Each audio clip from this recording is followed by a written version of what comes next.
and welcome to the launch of Best of Australian Poems 2023.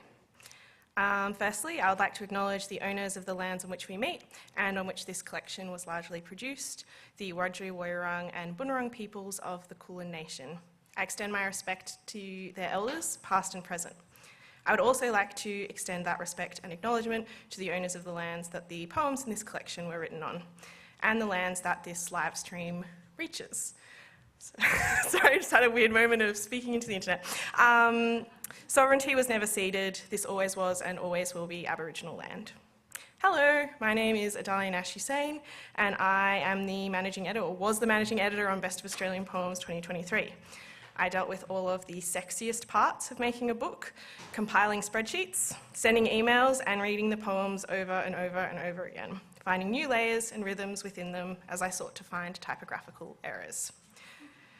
This introduction is mostly just going to be a list of thank yous. Firstly, I would like to thank our guest editors, Panda Wong and Gig Ryan, who worked together to read and select the 100 poems in this book, considering thousands of poems compiled from both submissions and from the amazing books and journals that we could get our hands on. Gig and Panda's commitment to their craft, their community, and their curatorship of this collection was amazing to witness and is something I'm truly grateful for. I would like to thank the Copyright Agency Cultural Fund, Creative Australia and Creative Victoria for the funding that made this anthology possible. I would like to thank the Wheeler Centre, who are partnering with us for a third year to launch Best of Australian Poems, with particular thanks to DM and Ronnie for their work on tonight's event. I would like to thank all of you for being here, those who braved the heat and the rain, and also those who are joining us perhaps wisely via live stream. I'd like to thank Alex Creece, who was programmed to read tonight but unfortunately had to stay home to look after a sick partner. Finally, I would like to thank all of the poets, those about to read to you, those included in this collection, and those producing work that may be included in future publications. Poetry is a craft, but it is also a tool for resistance, grief, love, to express the unspeakable. It's a tool I am grateful for. Our first speaker tonight is Jeanine Leane. Jeanine belongs to the Wiradjuri people from the Murrumbidgee River in southwest New South Wales. She is a writer, poet and teacher whose prose, essays and poetry have been published widely in Australia and abroad. She is the editor of Guayu for All Times, a collection of First Nations poetry, and currently teaches creative writing at the University of Melbourne. Thank you, Jeanine.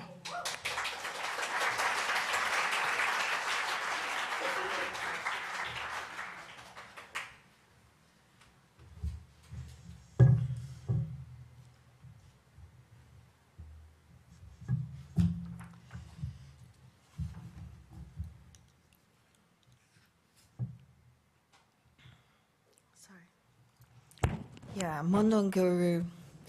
Thank you, Adalya. I'd like to acknowledge the Wurundjeri, Bunurong, Woiwurrung peoples, who are the traditional custodians of the land on which we're gathered and on which we're all reading tonight. I would like to acknowledge that we're all gathered here today on stolen lands and sovereignty was never ceded. I'd like to pay my respects to the Wurundjeri people, to whom I belong, to all First Nations peoples who are here this evening, to everyone for coming. I'd like to acknowledge my solidarity tonight with stolen lands and on stolen lands. Say my heart is in Gaza, my hope is for peace. And I'm sharing tonight a poem called Billajawang, untranslated, which also appears in my new collection, Gurumara Gathering, by University of Queensland Press.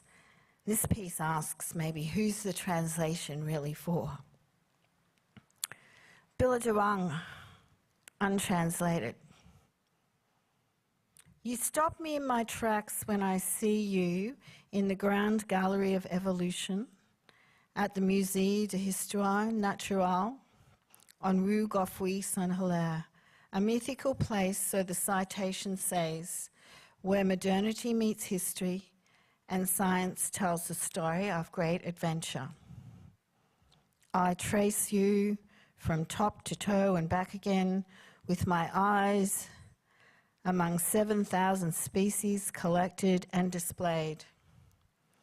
Orinthius anatinus, phylum Chordata, class Mammalia, order Monotremata, Australian platypus.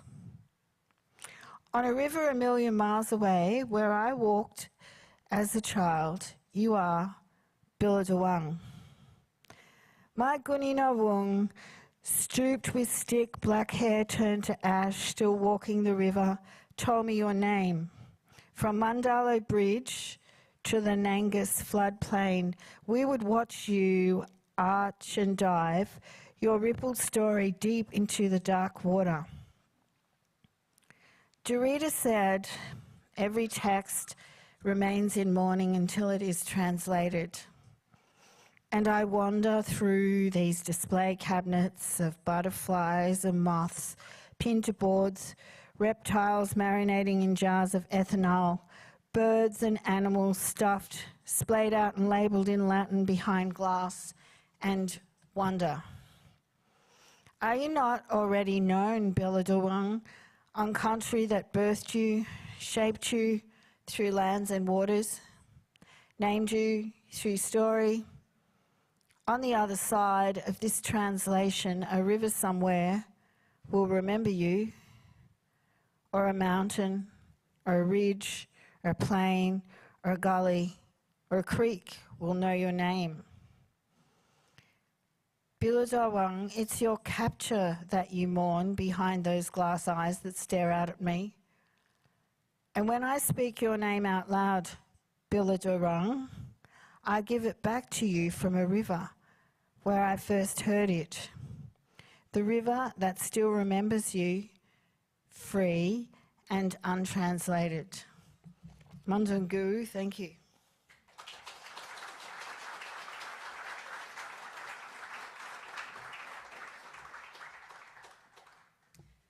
Thanks so much, Jeanine, for that beautiful reading. Our next reading is coming to us digitally from Kathryn Gledhill-Tucker. Kathryn is a Nyunga technologist, writer and digital rights activist living in Wajak Noongar Budja. Their creative practice explores the intersection of activism, science fiction and technology in imagining radical futures and ushering them into existence. Thank you, Kathryn.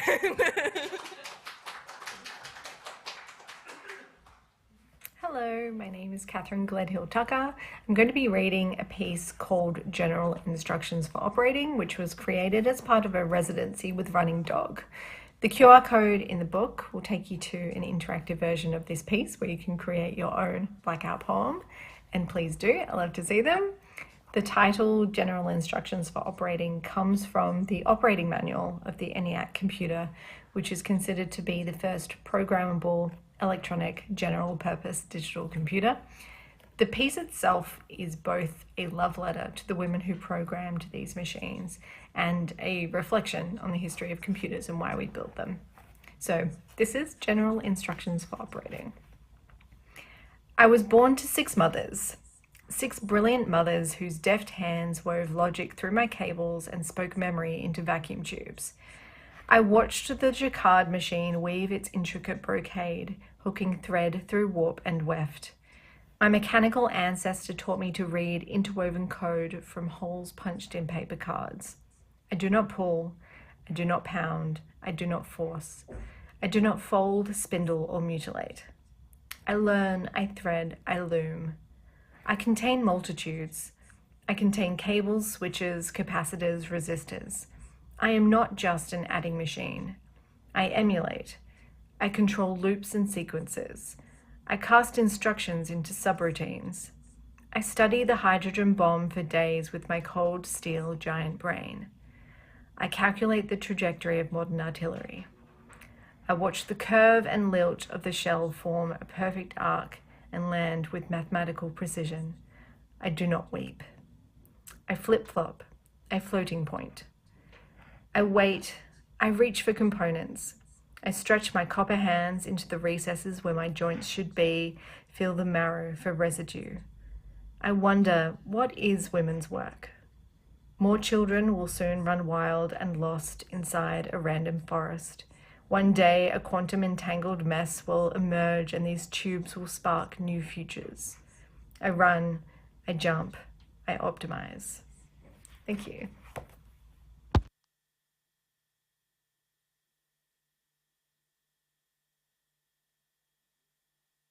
Yeah. Yes, as Kat said, you can, in the book, you can find a QR code that takes you to a version of this poem where you can create your own iterations of it with different sort of words blacked out and visible. So I don't know, maybe if you can stream this later, you can also cut them saying the poem differently. So, okay. Our next reader is Autumn Royal. Autumn creates drama, poetry and criticism on unceded Wurundjeri Woi-wurrung land. Autumn is an arts worker and the interviews editor at Cordite Poetry Review. Her poetry collections include She Woke and Rose, Liquidation and The Drama Student, which was shortlisted for the 2023 Queensland Premier's Judith Wright Clanth Award. Thank you, Autumn.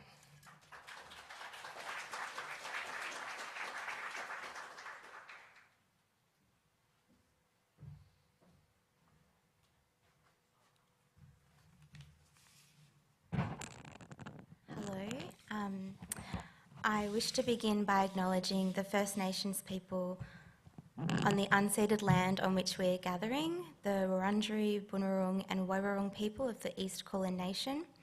I pay my respects to their elders, past and present, and I extend this respect to Aboriginal and Torres Strait Islander peoples here this evening and perhaps streaming online. It's an honour to be reading alongside all of these exceptional poets here this evening. I admire all of them greatly, and I want to say that I really appreciate how their dedication to poetry creates generative forces far beyond the form itself. And with this in mind, I wish to summon, especially in places such as this, the words of Edward Said concerning the Palestinian resistance, and by extension, the resistance of First Nations peoples on this continent, which is, we cannot fight for our rights and our history as well as future until we are armed with weapons of criticism and dedicated consciousness. I'm going to be reading a poem called Posy, and it opens with an excerpt. When people speak in favour of a life of madness, they mean the cute, nice madness, not the disgusting or the dangerous kind. The disgusting and dangerous kind is prioritised in language, but not in life. Ossa Burge. The dash between shelf and life. Why do you think I chose you? I'm a cornice, a decorated projection at the heights of desire, disenchanted and plastered for the sake of the walls. I'm off chops at a speed before murder was just a concept. It only takes a few minutes. I'm attached to the top floor, yet down-pitched as I mark virtue. I mark from a hospital bed. They strapped and pressed me as to why I needed care, in the car, in the kitchen, in the office chair. They questioned why I hugged the shaking man after the meeting. I beg them. I hoard. I am a version of editing archetypes and questioning why I'll never be an inborn model. I opinion I, but hope to mean we, while the death poet becomes me as I pump petrol into my car, my vehicle, my mouthpiece. I lie down on a couch and complain about not having a couch. Yet I promise to be static, happy to live in the shed, knowing it's further than what's expected. I'm threatening with my passivity, dissolving fizz, formerly still now. The crudeness of a rubric. I mark essays, I mark essays, I mark essays, I am a mark, I am marked with deadlines. I mark a high distinction when all I need is credit, feedback with no response, and just for beads.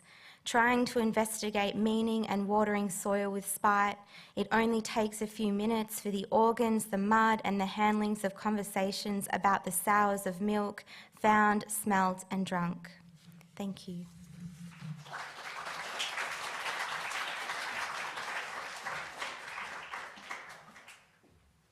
Thanks so much, Autumn. Our next reader is Thabani Tshuma. Thabani is a multi-award-winning Zimbabwean writer and performance poet. His work can be found in publications such as Dichotomy magazine, Next in Colour, Cubby Art, Cordite Poetry Review, and ABC Artworks Slammed segment. Thabani is the co-curator of Thin Red Lines, and his debut collection, The Gospel of Unmade Creation, released in 2023 through Recent Work Press. Writing is the aperture through which he views the world and experiences self in relation to others. Thank you, Thabani.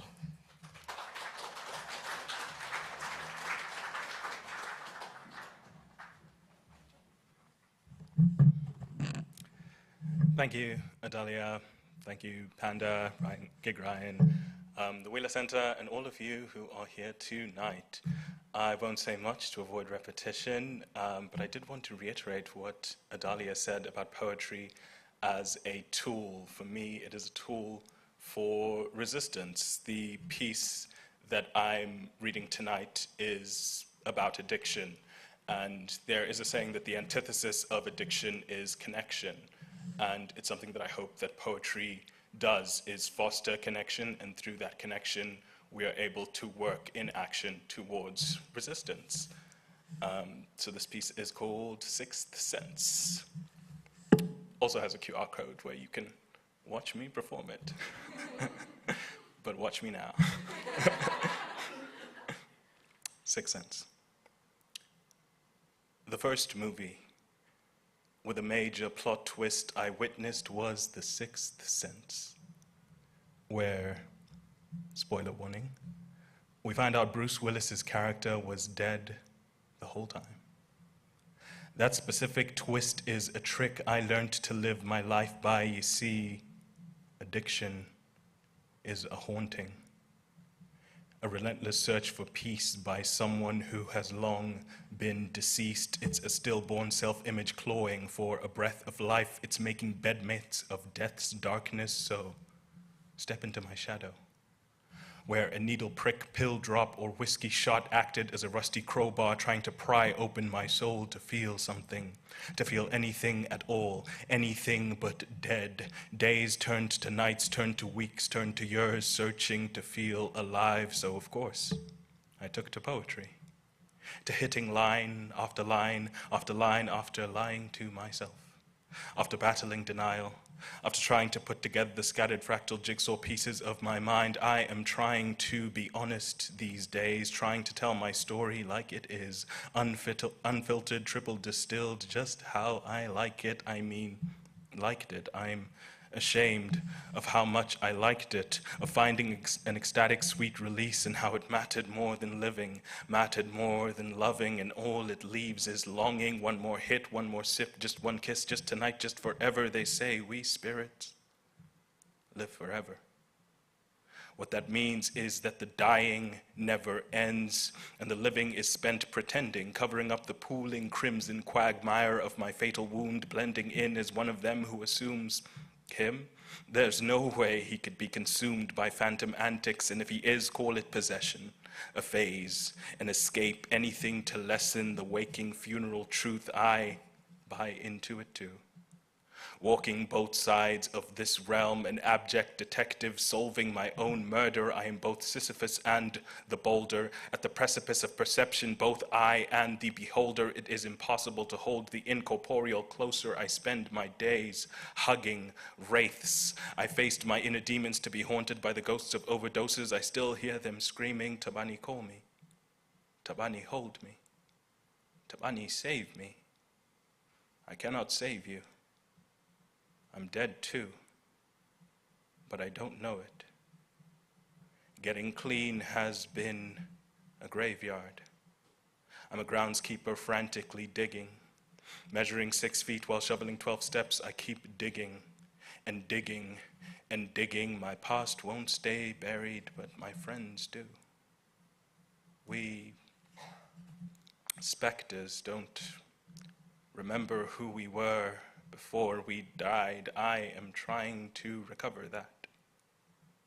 There's no call to action, no solemn catharsis, no sympathy for the strung out. I am just a kid with a blanket pulled to his chest, talking to ghosts.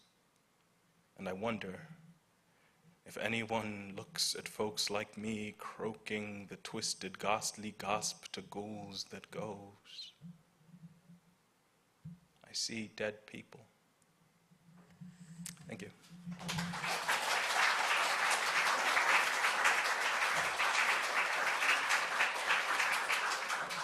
Thank you so much, Thabani. Our next reader, appearing digitally, is Kate Lilley. Kate is a queer feminist poet-scholar based in Sydney.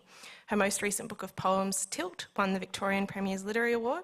Her earlier books, Versary and Ladylike, were shortlisted for the New South Wales Premier's Awards Kenneth Slessor Prize. Versary won the Grace Levin Prize for the Best Poetry Book of the Year.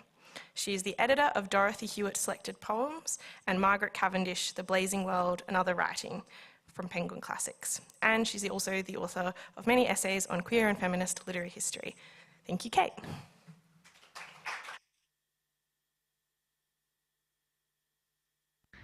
Hi, thank you for having me. This poem is called Hic Mulia, which in Latin means masculine woman.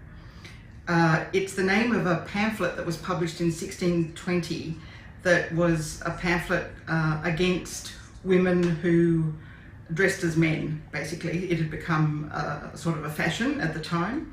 So it was a misogynist pamphlet, and I've taken mainly language from that pamphlet, which is very famous in sort of the history of feminism and anti-feminism, to people who study that period, and used it against itself.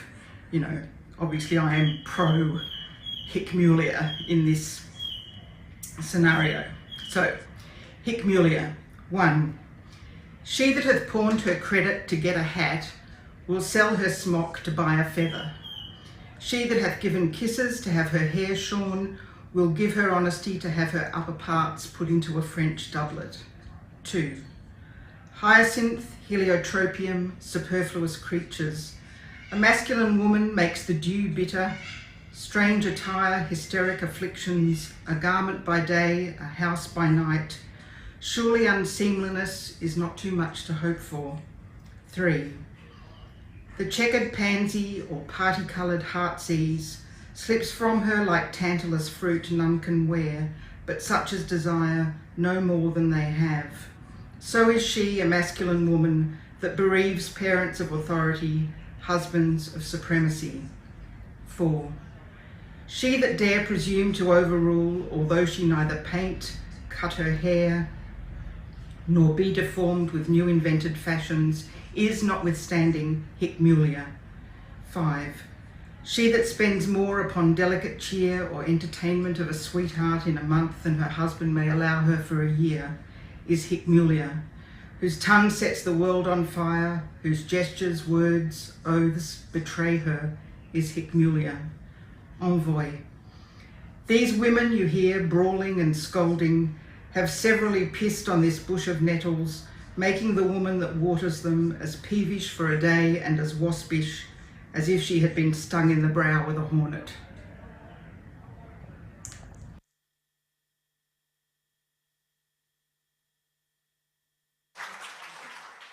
Thanks so much, Kate.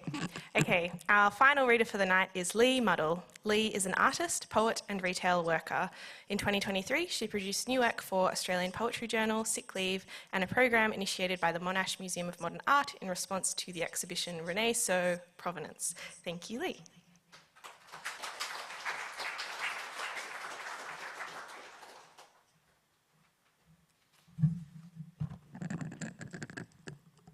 Thank you, Adalya. Thank you to AP. Thank you, my fellow readers, and to Panda Wong and Gig Ryan. I was hoping to read this evening without preamble, but I became increasingly convinced throughout the day that I was going to swallow up the first 2 lines of my short poem, and if I do that, you won't know what the hell I'm talking about. So let me just say that this is my Boars of Rome poem. Boars as in wild pigs, who I think are increasingly present and prominent in European cities. Why not? I'll bring them up. I am cheered by the boars of Rome. From here they look like citizenry. It's their familial filing, travelling purposefully on Via Tronfale, exerters of rights, quite different from right. It's not exactly that they lack rectitude. They have no morality and no bind. Right now, we're glad for that, for their sake. An article describes them as strutting, but I think their gait is pretty modest and quite level, though a trot enough to cause vocal tremors. It's really their merging, grating voices that make me laugh and please me, constant as the boars go. Roughly, not only "Come on, Tino," and "Emilia, I'm here," but also, "Yes, I'm here, it's me, I am, I am." Anyway, whose toes are they stepping on? In the video, none but their own, although a woman does report that Ikingyali take up one side of the street and jump on her. Is she vertical or horizontal when this happens? In Barcelona, 2 boars steal Shakira's bag and take it to the woods. No, I am sympathetic, but outrage is pedestrian. Thank you.